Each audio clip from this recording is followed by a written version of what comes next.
आदरणीय पाठक जी और बंधुओं,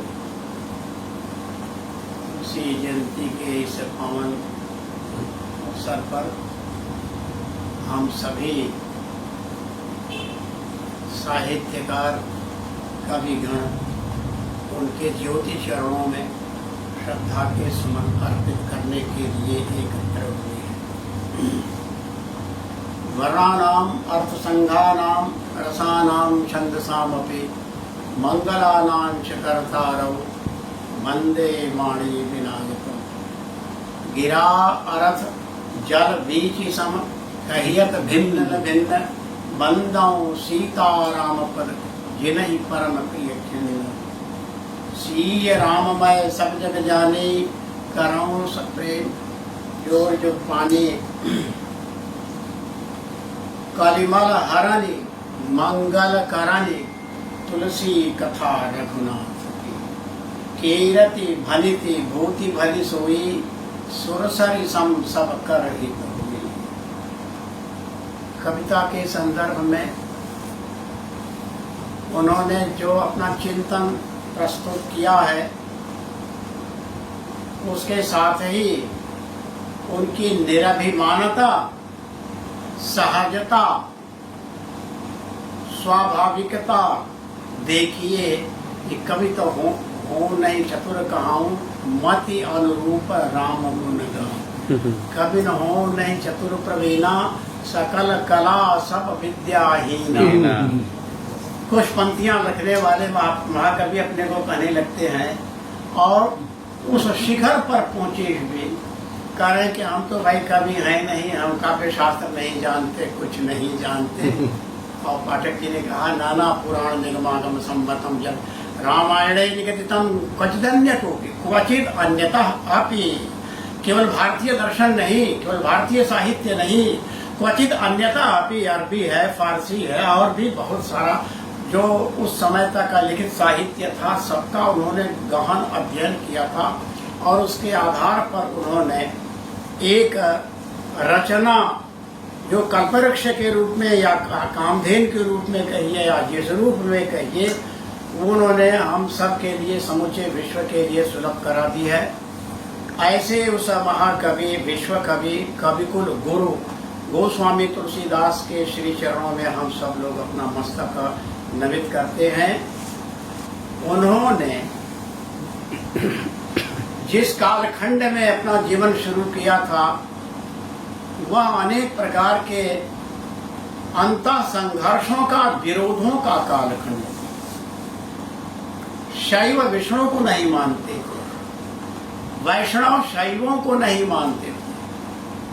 नित्य प्रति कहीं न कहीं संघर्ष होता रहता था। तुलसीदास जी ने समन्वय कराने का प्रयास किया। शिवद्रोही मम दास कहावा सो नर सपन्यों मोहि न भावा। शिव को अलग करते हो मुझसे। शिव से जब पूछा उमा ने कि किसकी भक्ति आप करते हैं, तो कहते हैं कि श्री राम की भक्ति करता हूँ। अरे आपकी बुद्धि को मैं क्या कहूँ। सीता का वेश धारण करके और चली गई जंगल में परीक्षा लेने के लिए, और जब लौटी वहाँ भगवान राम सीता की खोज में चल रहे हैं। राम और लक्ष्मण दोनों जा रहे हैं खोजते हुए। तो उन्होंने कहा कि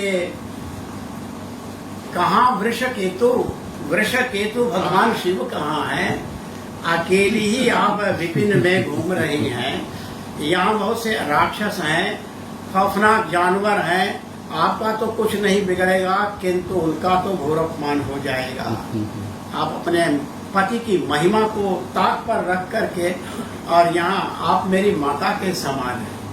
वो सीता का रूप धारण करके बैठी हुई हैं और कह रहे हैं आप मेरी माता के समान हैं, आप जाइए, वो प्रतीक्षा कर रहे हैं आपकी। और जब वो पहुंचे तो उन्होंने कहाँ गई थी? कहीं तो नहीं। अरे नहीं बताओ, कहीं तो गई थी, मैंने तो ढूंढ लिया आसपास। नहीं कहीं नहीं गई थी। आप शंका करते हैं, हमेशा शंका करते हैं। तो उन्होंने कहा कि तुमने आज मेरी माता सीता का रूप धारण किया, शुभ संकल्प की न मन माही, यही तन सती बेटे। डाइवर्स कर दिया तुरंत। अरे तुमने मेरी माँ का रूप धारण किया और का झूठ बोल रही हो। साहस अनृत चपलता माया भय अविवेक असौच अदाया अवगुण आठ सदा उर रही। तुलसीदास जी कह रहे हैं कि जो नारी समाज है इसमें जो स्वभाव मिलता जुलता है एक दूसरे से, वो तुम्हारे भीतर भी है। और मैं पिता के यहाँ जा रही हूँ और उन्हें यज्ञ ठाना है। बिन जिन न्योते जिन जाहू भवानी, हमको न्योता नहीं दिया जानबूझ कर के अपमानित करने के लिए। और उसके बाद वो जिद में आकर के चली गई, जल के मर गई। घोर अपमान उनका हुआ, शिव का हुआ। और उसके बाद फिर उन्होंने जटा उखाड़ी, तो एक पटकी जोर से, एक से वीरभद्र और दूसरी से भद्रकाली का प्रकटीकरण हुआ, जाकर के विध्वंस कर दिया और दक्ष प्रजापति के मुंड को तोड़ करके वीरभद्र ने उसी कुंड में डाल दिया जिसमें माता सती हुई थी, मरी हुई थी। ये अनन्यता राम और शिव के आपस का जो उनका संपर्क संबंध था, भावों का, विचारों का, व्यवहार का, एकात्मता का, ये बहुत कम ऐसा देखने को मिलता है। तुलसी का काव्य समन्वय की विराट चेष्टा से उत्पन्न है। एक तो अवतार लेते हैं, करही अनीति जाई नहीं बरनी, सीधा ही विप्रधेनु सुर धरनी। और इसीलिए अवतार लिया उन्होंने और लीला कर रहे हैं। तुम पावक मह करहु निवासा, जब लग करहु निशाचर नासा। वो लीला कर रहे हैं, लेकिन कुछ लोग भ्रमित न हो जाएं कि ये सामान्य दशरथ के पुत्र है। इसलिए बिनु पद चले सुनाई बिनु काना, कर बिनु कर्म करे विधि नाना, आनंद रहित सकल रस भोगी, बिनु बानी बाट रखता बड़ जोगी, तन बिनु परस नयन बिनु देखा, ग्रह घ्राण बिनु बास असीखा, अस सब भांति अलौकिक करनी, महिमा जासु जाय। निर्गुण और सगुण वैदिक परंपरा में, निर्गुण का और सगुण परंपरा में जो भक्ति परंपरा है, इन दोनों को तुलसीदास जी महाराज ने एक साथ समानांतर ले करके दोनों को समन्वित करने का प्रयास किया है।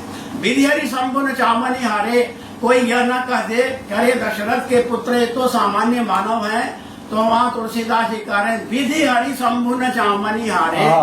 हाँ, उमा दारू जोशित की नाई, सबही न जावत राम गुसाई। ये महिमा कण कण में राम व्याप्त है, उन्हीं का प्रकाश है, उन्हीं की ऊर्जा है, उन्हीं का तेज है। और इस प्रकार से बंदा और राम नाम रघुवर के हेतु कृष्णानुभानु हिम करके राम के स्वरूप का वर्णन वशिष्ठ जी आरंभ में जब नामकरण कर रहे हैं तो उसी समय उन्होंने कहा कि चाहे वह अग्नि हो, चाहे भानु हो, चाहे चंद्रमा हो, इन्हीं से प्रकट होते हैं। बंदा राम नाम रघुवर के हेतु कृषाणु अग्नि, भानु सूर्य और हिमकर चंद्रमा, इनसे प्रकट होते हैं। ऐसे श्री राम है। लक्षण धाम राम प्रिय, सकल जगत आधार, मुनि वशिष्ठ ते ही राखा, लक्ष्मण नाम उदार। विश्व भरण पोषण कर जोई, ताकर नाम भरत अस होई, जाके सुमिरन के रिपुनाथा तेर नासा। और नाम शत्रु